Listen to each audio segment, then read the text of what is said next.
तो आप सभी विद्यार्थी कैसे हैं। उम्मीद है कि अच्छे होंगे और अपने पढ़ाई बहुत ही बेहतरीन तरीके से कर रहे होंगे। और आज के इस वीडियो में हम लोग पढ़ने वाले हैं क्लास 10th बिहार बोर्ड परीक्षा 2026 के लिए मोस्ट एकदम वीवीआई ऑब्जेक्टिव क्वेश्चन पढ़ेंगे। अति महत्वपूर्ण है आपके फाइनल बोर्ड परीक्षा 2026 के लिए यह सभी ऑब्जेक्टिव क्वेश्चन। तो इस वीडियो में हम आपको बताएंगे 20 एकदम टॉप हिंदी का ऑब्जेक्टिव क्वेश्चन। अगर यह गेस किया गया क्वेश्चन आप लोग पढ़ लेते हैं तो यह प्रश्न में से बहुत सारा क्वेश्चन आपके बोर्ड परीक्षा 2026 17 फरवरी के पेपर में देखने को मिलेगा, क्योंकि इन टाइप के क्वेश्चन कई बार आपके एग्जामों में पूछा जा चुका है और 2026 के लिए यह सभी 100% रामबाण साबित होगा। तो चलिए वीडियो को स्टार्ट करते हैं और सभी महत्वपूर्ण ऑब्जेक्टिव क्वेश्चन को पढ़ते हैं। उससे पहले आप सभी विद्यार्थियों से एक रिक्वेस्ट है कि अगर इस चैनल पर नए आए हैं तो कृपया चैनल को सब्सक्राइब कर लीजिए और साथ में नोटिफिकेशन को जरूर ऑन कर लीजिएगा, ताकि जब भी यूट्यूब पर क्लास हो तो आपके पास नोटिफिकेशन पहुंच पाए। और हम आपके लिए पर डे क्लास लेते हैं तो सब्सक्राइब जरूर कीजिएगा और एक प्यारा सा लाइक करके अपने दोस्तों के पास इस वीडियो को जरूर शेयर प्यारे विद्यार्थी कर दीजिएगा,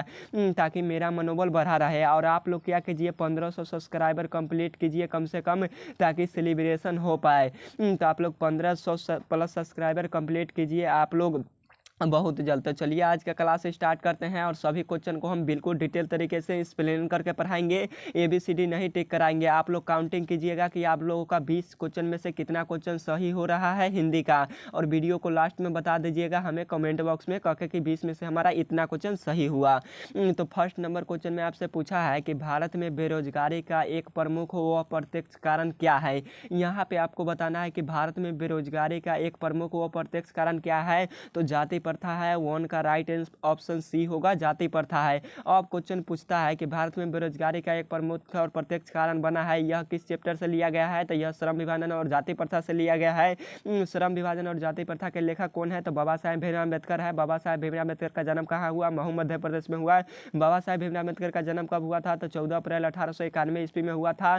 फिर क्वेश्चन आता है कि बाबा साहेब भीमराव अम्बेडकर का जन्म किस परिवार में हुआ था, यह क्वेश्चन पूछता है। तो बाबा साहेब भीमराव अम्बेडकर का जन्म किस परिवार में हुआ था। तो दलित परिवार में हुआ था। यह भी क्वेश्चन याद रखिएगा। बाबा साहेब भीमराव अम्बेडकर के रचनात्मक या परिणात्मक व्यक्ति कितने थे। तो 3 थे। कौन कौन। तो ज्योतिबा फुले, कबीर दास और बुद्ध, यह तीनों व्यक्ति थे भीमराव अम्बेडकर के रचनात्मक या परिणात्मक व्यक्ति। इसको जरूर याद रखिएगा।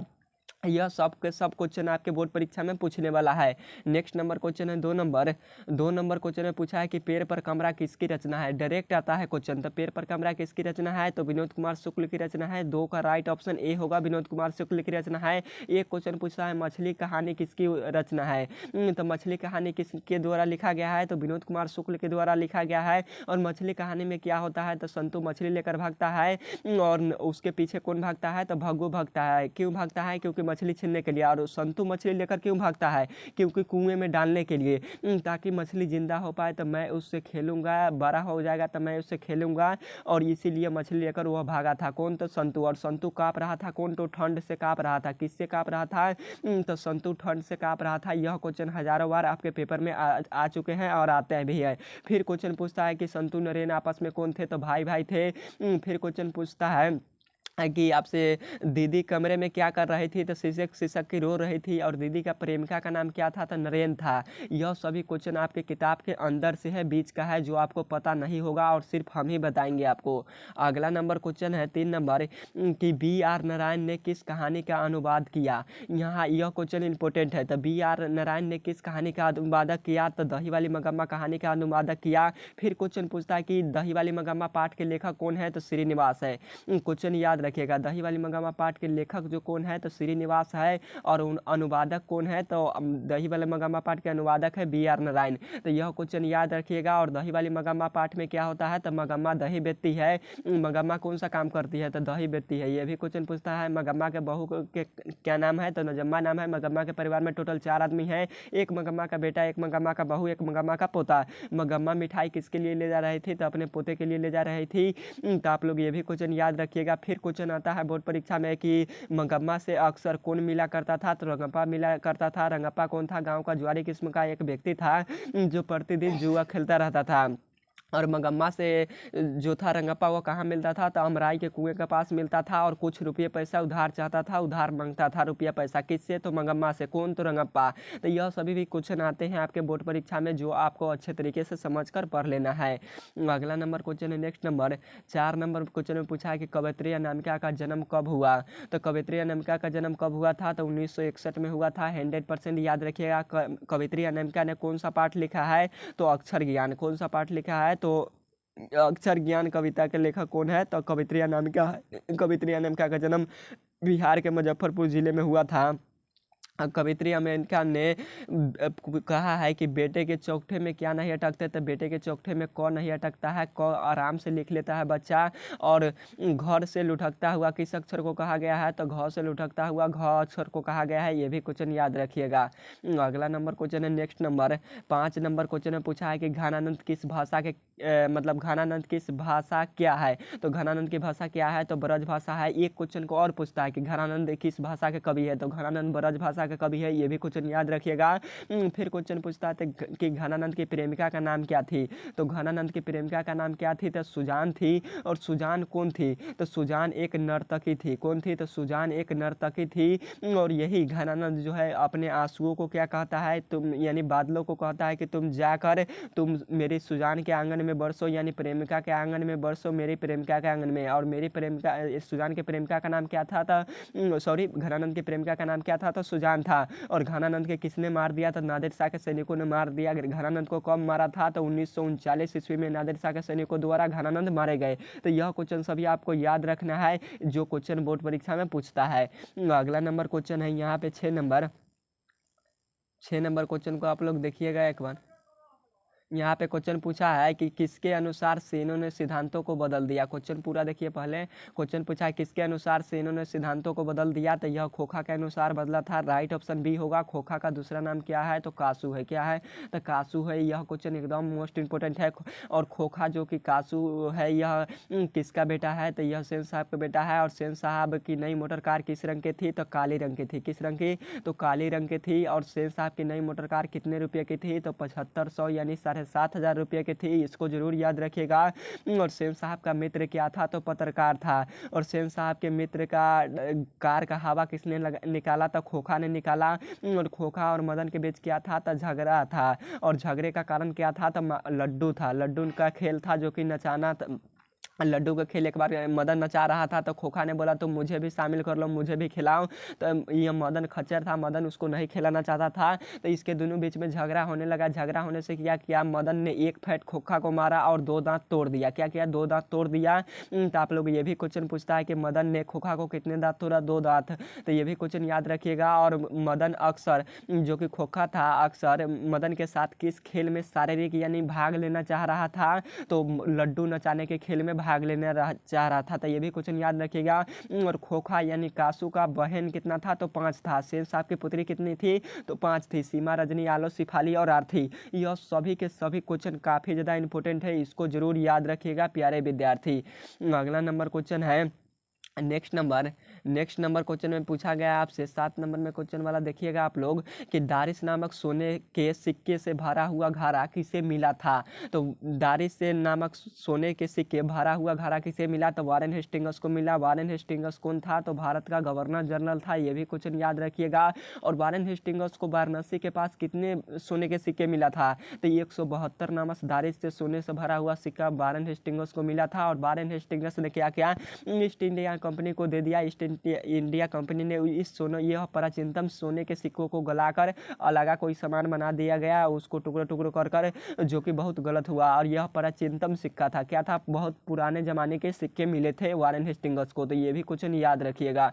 अगला नंबर क्वेश्चन है कि कवि ने मालिन मालिन किसे कहा है, तो कवि ने माली मालिन किसे कहा है, तो राधा कृष्ण को कहा है। राइट ऑप्शन जो होगा वह सी होगा, आप लोग याद रखिएगा। फिर क्वेश्चन पूछता है कि कवि ने चित्तचोर किसे कहा है। चित्तचोर, चित्तचोर का अर्थ क्या होता है, तो हृदय के बातों को चुराने वाला, यानी मन के बातों को चुराने वाला कौन है, ऐसा कवि ने कहा है। तो कवि ने चित्तचोर किसे कहा, तो कृष्ण को कहा। ये भी क्वेश्चन याद रखिएगा, केवल और केवल कृष्ण को कहा। हम पूछेंगे कवि ने माली किसे कहा, तो कवि ने माली कहा कृष्ण को। फिर क्वेश्चन पूछेंगे कि कवि ने जो मालिन किसे कहा है, तो मालिन कहा है राधा को। तो वही क्वेश्चन ने पूछा है, तो आपको क्या करना है, याद रखना है। और कवि कौन है, मालिन मालिन कहा है, ऐसा किस कवि ने कहा है, तो रसखान कवि ने कहा है। तो ये भी क्वेश्चन याद रखेगा। और रसखान प्रसिद्ध थे, तो किस में प्रसिद्ध थे, तो सेवैया और छंद दोनों में प्रसिद्ध थे। यह क्वेश्चन को जरूर याद रखिएगा। रसखान किस में प्रसिद्ध थे, तो सेवैया और छंद दोनों में प्रसिद्ध थे। यह क्वेश्चन बार बार पूछता है 100%। अगला नंबर क्वेश्चन है, आज्ञा का जन्म कब हुआ। तो आज्ञा का जन्म कब हुआ था, तो 1911 में हुआ था। राइट ऑप्शन बी होगा। आज्ञा कौन सा पाठ लिखा है, तो आज्ञा हिरोशिमा शीर्षक कविता के लेखक कौन है, तो आज्ञा है। फिर क्वेश्चन पूछता है कि हिरोशिमा और नागासाकी पर अमेरिका ने परमाणु बम कब गिराया। तो हिरोशिमा और नागासाकी पर अमेरिका ने परमाणु बम 6 अगस्त 1945 को गिराया। कब, 6 अगस्त 1945 ईस्वी को गिराया था। इसको जरूर याद रखिएगा। और हिरोशिमा के नागासाकी और हिरोशिमा दोनों पर गिराया था किसने, तो अमेरिका ने किया, तो परमाणु बम। फिर क्वेश्चन पूछता है कि जो हिरोशिमा कहाँ स्थित है, तो हिरोशिमा जापान देश में स्थित है। कहाँ है, जापान देश में स्थित है। याद रखिएगा 100% यह सभी क्वेश्चन आते हैं। अगला नंबर क्वेश्चन है 10 नंबर। इसको थोड़ा सा देखिएगा आप लोग अच्छे तरीके से, हम आपको बताएंगे। यहाँ पे क्वेश्चन पूछा है कि रामधारी सिंह दिनकर जी का जन्म बिहार के किस जिले में हुआ था। तो रामधारी सिंह दिनकर का जन्म बिहार के बेगूसराय जिला में हुआ था। इसको 100% याद रखिएगा, क्वेश्चन आता है। अगला नंबर कि लेखक अपने पिता से क्या मांगता है। तो लेखक अपने पिता से क्या मांगता है, तो मछली मांगता है। राइट ऑप्शन डी होगा। क्यों मांगता है, कुएं में डालने के लिए। अगला नंबर क्वेश्चन है कि मिट्टी की अबोध मूर्ति कौन है, तो मिट्टी की अबोध मूर्ति जनता है। राइट ऑप्शन बी होगा, आप लोग याद रखिएगा।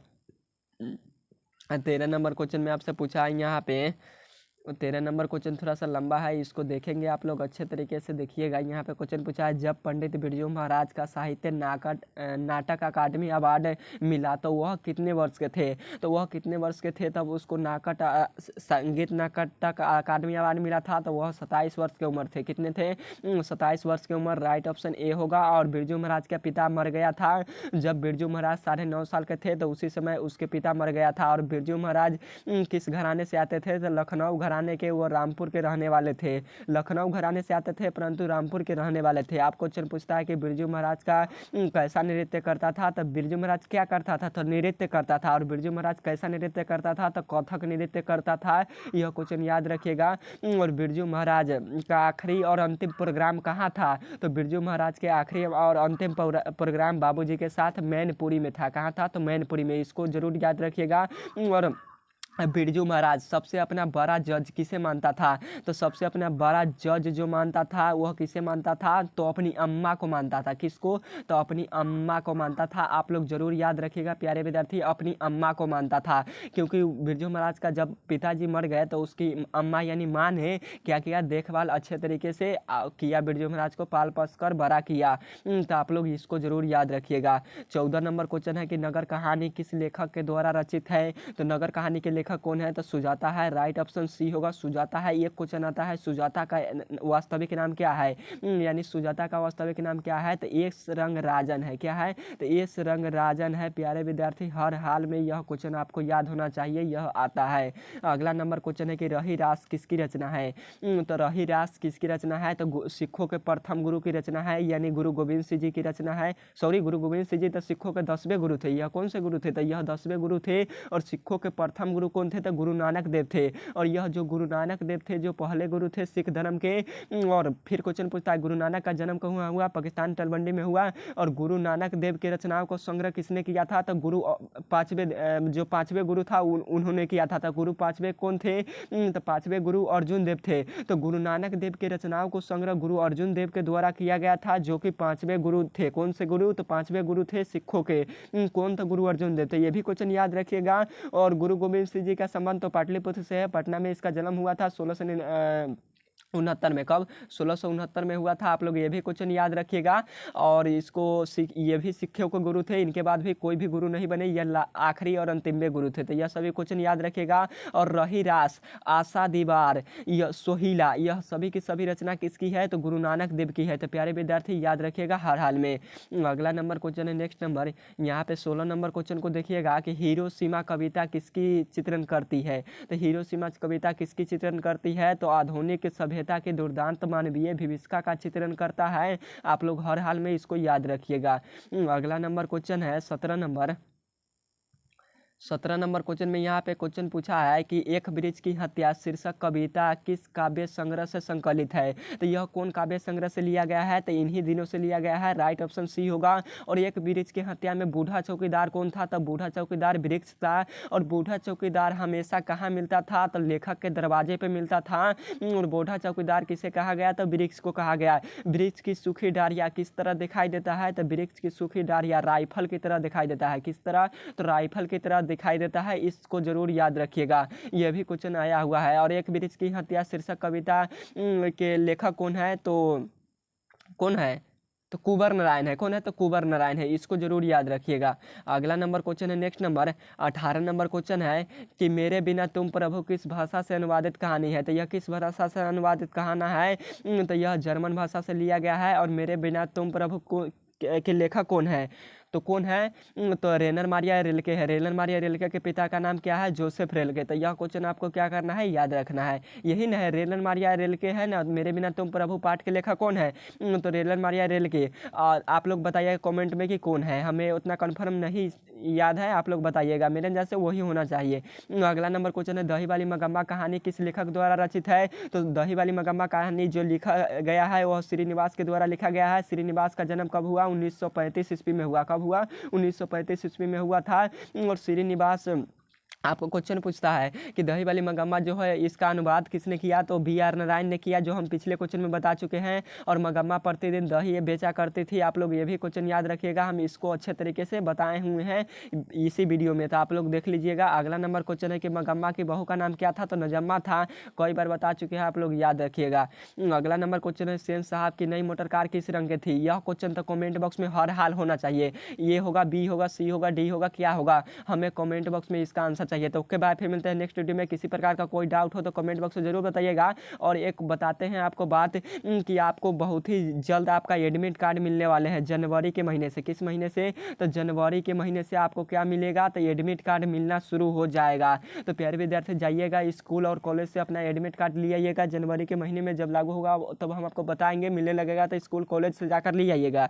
और आपको बता दें कि आप जब बोर्ड एग्जाम देने जाइएगा तो वहाँ पे क्या क्या लेकर जाइएगा, तो आधार कार्ड अपना लेकर जाइएगा। और जो होता है आप लोगों को पेन लेकर जाना है, 2-3 पेन ले लीजिएगा, कम से कम 2-3 तो पेन आपको होना चाहिए। एक पहला ब्लैक यानी काला, और दूसरा आप लोग ले लीजिएगा नीला। यह दोनों पेन ले लीजिएगा और अच्छे तरीके से दोनों कलर का पेन लेकर चल जाइएगा। और आप चाहे तो स्केल ले सकते हैं, क्योंकि आपको लिखना होगा अच्छे तरीके से, तो स्केल उसको लेकर जाइएगा। कुछ भी दिक्कत कोई भी प्रकार का नहीं होगा। एक एडमिट कार्ड, आधार कार्ड और यह सभी सामान जो हम बताए हैं आपको लेकर जाना है बोर्ड एग्जाम सेंटर पर। और आधा घंटा पहले पहुँच जाना है हर हाल में सेंटर पर। आप लोग क्या 10 साल का आपका मेहनत सिर्फ चेक हो जाता है 6 दिन में। 10 साल का परीक्षा मतलब 10 साल में आप क्या पढ़े हैं, 10 साल में आप लोग क्या पढ़े हैं वह चेक होता है कितना दिन में, तो मात्र 6 दिन में 6 सब्जेक्ट का। तो प्यारे विद्यार्थी जाकर अच्छे तरीके से एग्जाम दीजिएगा। 1 घंटा पहले ही सेंटर पर चल जाइएगा तो कोई दिक्कत नहीं होगा, आप लोग चल जाइएगा। और आप लोग सोचेंगे कि हम 9:30 बजे जाएंगे, तो आपको हो सकता है बस ट्रेन ट्रक में कुछ भी से विद्यार्थी आते हैं एग्जाम देने, तो उसका लेट हो जाता है इसी गलतियों के कारण से। तो फिर वह क्या करते हैं, तो वहाँ जाते हैं और किमारी मारी को तोड़ने लगते हैं। विद्यार्थी जाते हैं वहाँ पे किमारी मारी को तोड़ने लगते हैं, पुलिस को मारने लगते हैं। तो यह गलत बात है, यह इसको हम भी गलत मानते हैं। क्यों, क्योंकि आप भी स्वयं गलती करते हैं। आप लोग बताइएगा कि बस में लेट हो जाते हैं, ट्रेन में लेट हो जाते हैं, बाइक से आते हैं, ठंडा ई हो वो है, तो ई वो नहीं देखा जाता है। आपको हम क्या बताए हैं, 10 साल का चेक सिर्फ 6 दिन में होगा। 10 साल में आप क्या पढ़े हैं, सिर्फ 6 दिन में होगा। तो क्यों इतना कठिन होता है, क्योंकि आपको अच्छे तरीके से समझ में आना चाहिए। तो प्यारे विद्यार्थी आप 6 दिन मतलब 1 घंटा आधा घंटा आगाड़िए चल जाएंगे सेंटर पर, तो उससे कुछ आपको जाना नहीं है, बल्कि आपको बेहतर हो पाएगा और आप एग्ज़ाम से भी बाहर नहीं हो पाएंगे, वरना एग्ज़ाम से बाहर हो जाएंगे। तो आपको जो वहाँ पे एंट्री लिया जाएगा, कब से लिया जाएगा, तो 9:30 कब से, तो 9:30 बजे से, यानी 9:30 से लिया जाएगा। जो आपको क्या होगा, तो वहाँ पे होगा एडमिट कार्ड पर सब लिखा होगा। और फर्स्ट ईयर का जो मतलब फर्स्ट पाली का एग्जाम होता है वो 9:30 से लेकर 12 बजे तक होता है, तो यही सभी होता है। और उसके बाद सेकेंड सिटिंग का होता है लगभग 1 या 1:30 बजे से। तो आपको हम बताए हुए हैं कई बार। तो ओके बाय, फिर नेक्स्ट वीडियो में किसी प्रकार का डाउट हो तो जरूर बताइएगा। और एडमिट कार्ड पर जब वहाँ आपको एंट्री लेता रहेगा उस समय चेक क्या क्या क्या करेगा, तो आधार कार्ड के से आपको फ़ोटो थोड़ा सा देखेगा, फिर आपका नाम देखेगा, फादर का नाम देखेगा और date of birth. Date of birth आपका क्या है, DOB क्या, तो DOB 100% आपका चेक करता है कि डेट ऑफ बर्थ बच्चा का क्या है। तो यह आपको सभी सही रहना चाहिए। और एक फ़ोटो, तो फ़ोटो लेके नहीं जाना है, जो आपका एडमिट कार्ड पर फ़ोटो रहता है, अगर मान लीजिए एडमिट कार्ड पर फ़ोटो नहीं है, तो इसीलिए प्यारे विद्यार्थी आप लोग क्या जाइएगा कॉलेज या स्कूल में जाइएगा और वहाँ पे सर को बोलिएगा, जो हेड मास्टर होगा आपको या प्रिंसिपल होगा, कॉलेज में प्रिंसिपल होते हैं, जाइएगा वहाँ पे मोहर लगा देंगे। उस जगह पे जहाँ आपका गड़बड़ होगा उस जगह पर मोहर लगेगा, तब आप लोग आराम से एग्ज़ाम दे सकते हैं। या आप लोग तो ध्यान दिए होंगे, डमी रजिस्ट्रेशन कार्ड जो आता है उसमें भी आपको सुधार करने के लिए मौका बहुत सारा दिया जाता है। तो उसमें जो विद्यार्थी अच्छे तरीके से, इसीलिए डमी रजिस्ट्रेशन कार्ड क्या किया जाता है, जारी किया जाता है कि date of birth, father name, mother name, otherwise कोई भी कास्ट हो या आपका फ़ोटो हो, किसी भी प्रकार का कोई दिक्कत हो, तो उसमें सुधार करने के लिए ही डमी रजिस्ट्रेशन कार्ड दिया जाता है। तो आप लोग उम्मीद है कि सुधार कर लिए होंगे। किसी प्रकार का कोई डाउट हो तो आप बचा हुआ है तो कमेंट करिए, हम आपको बताएंगे। Okay bye.